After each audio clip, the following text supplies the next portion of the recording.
Hello and welcome back to our another video of mock test set 5 JKSSB junior pharmacist के लिए, जिसमें हम section 4 first aid के 15 MCQ जो है डिस्कस करने वाले हैं। Starting from the question number 66।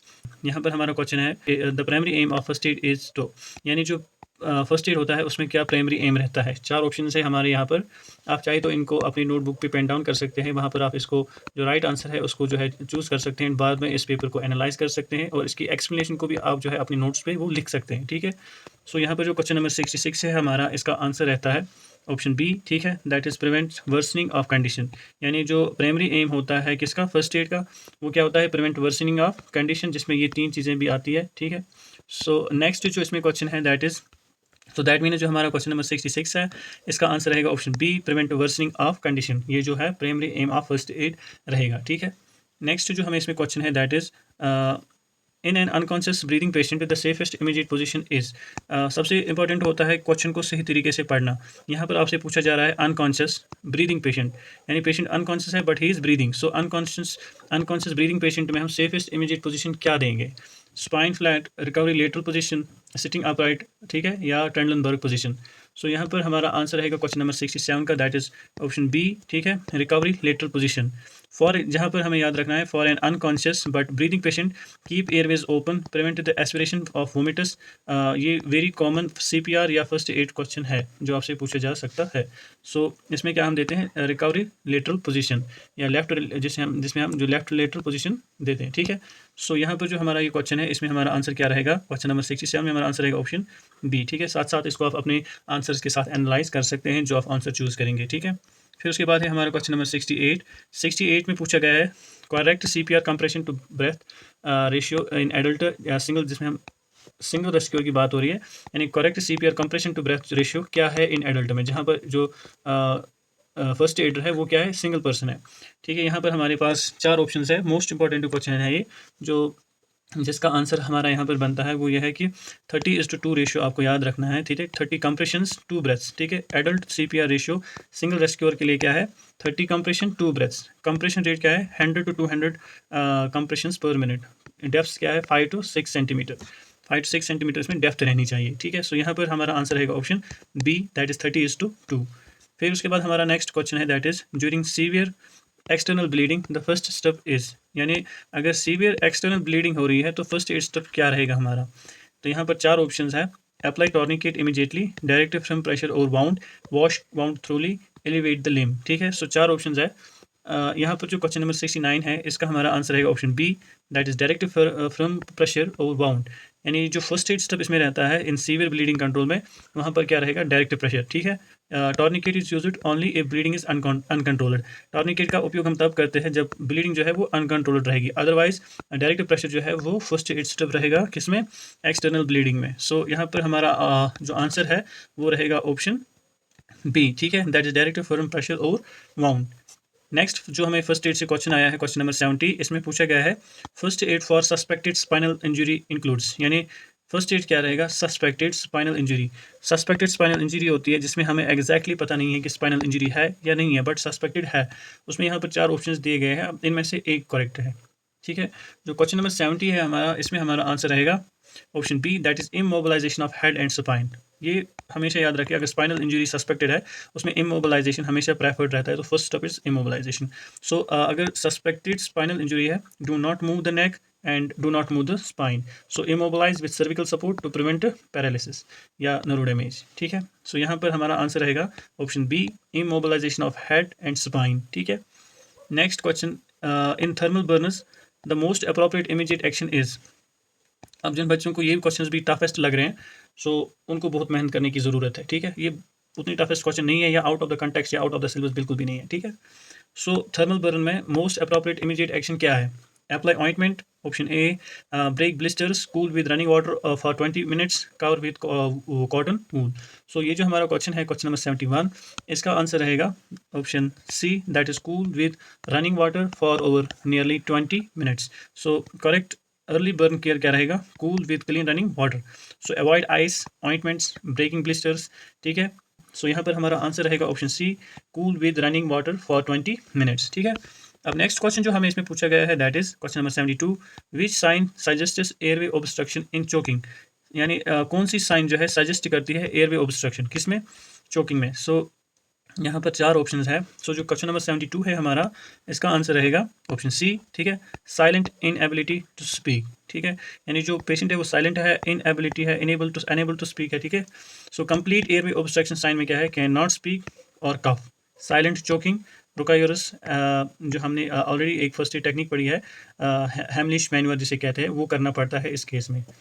सो ये हमारा क्वेश्चन नंबर 72 था, जिसका आंसर रहेगा option B, silent inability to speak.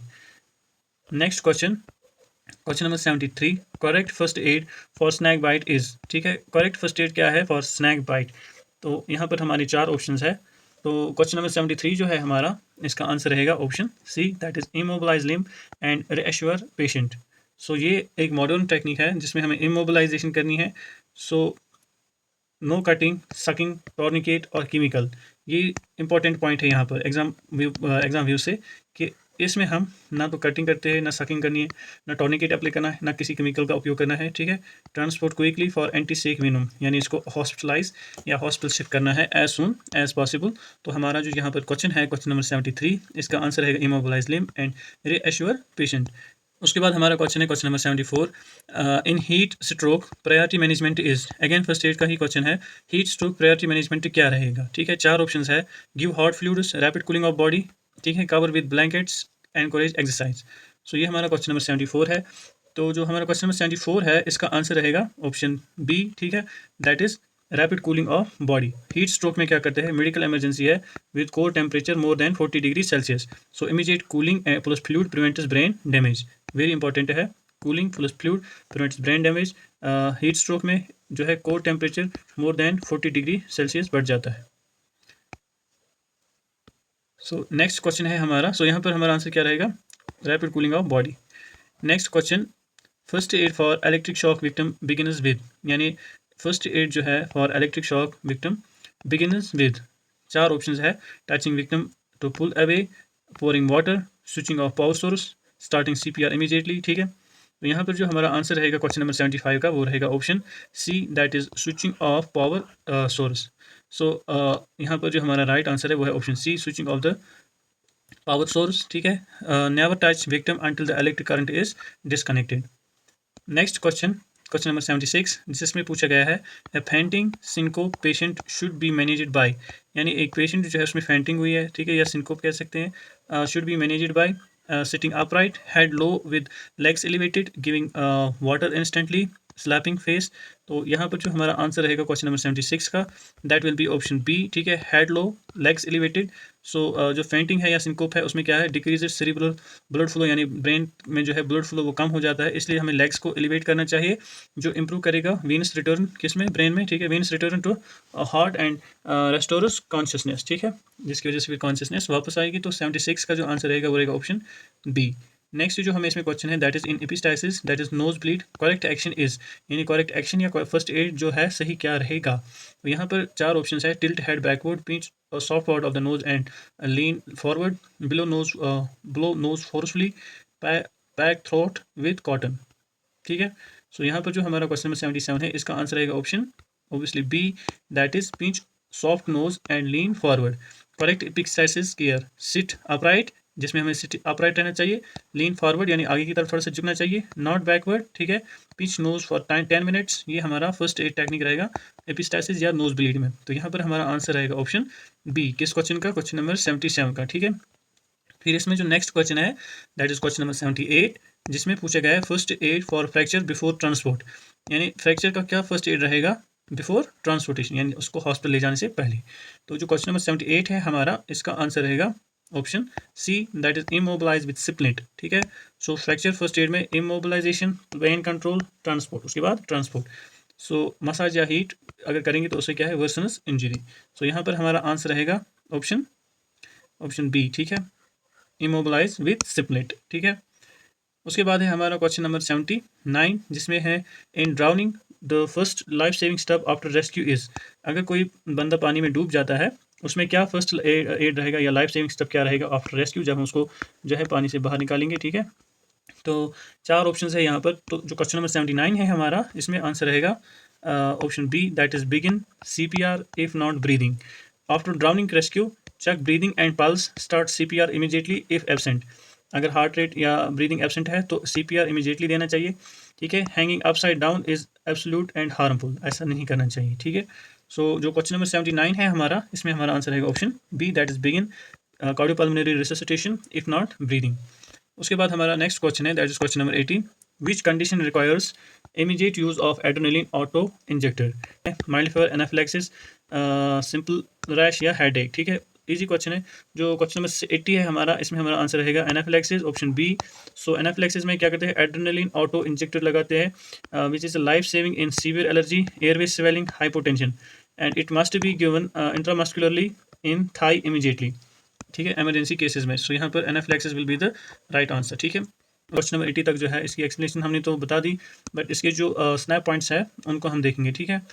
तो वो ये है कि फर्स्ट एड का एम क्या रहता है, प्रिवेंट वर्सनिंग। अनकॉन्शियस ब्रीदिंग में रिकवरी पोजीशन क्या रहती है, लेफ्ट लेटरल या लेटरल पोजीशन। CPR का जो 1% हमने कहा था, उसमें सिंगल पर्सन का 30:2 यानी 30 कंप्रेशन, 2 ब्रेथ्स। ब्लीडिंग में डायरेक्ट प्रेशर अप्लाई करते हैं, जो हमारा फर्स्ट एड स्टेप रहेगा एक्सटर्नल ब्लीडिंग में, ठीक है। स्पाइनल इंजरी में पेशेंट को इमोबलाइज करना जरूरी है। बर्निंग में ठीक, थर्मल बर्निंग में कूल वाटर लगाते हैं, नो ऑइंटमेंट, ठीक है। स्नैक बाइट में भी इमोबलाइज करना है, नो कटिंग या नो सकिंग, ठीक है। सिंकोप में लेग्स को रेज करना है, वीनस ब्लड फ्लो का जो है बैक हो जाए, ठीक है। एपिस्टैक्सिस में पिंच करना है नोज को और लीन करना है टुवर्ड्स फॉरवर्ड, ठीक है। एनाफिलैक्सिस में हम एड्रेनलिन देते हैं इंट्रामस्कुलरली। तो ये हमारा first aid rapid memory grid था। नेक्स्ट पार्ट में देखते हैं, ठीक है। I hope you guys like the video. Any questions please mention in the comment section.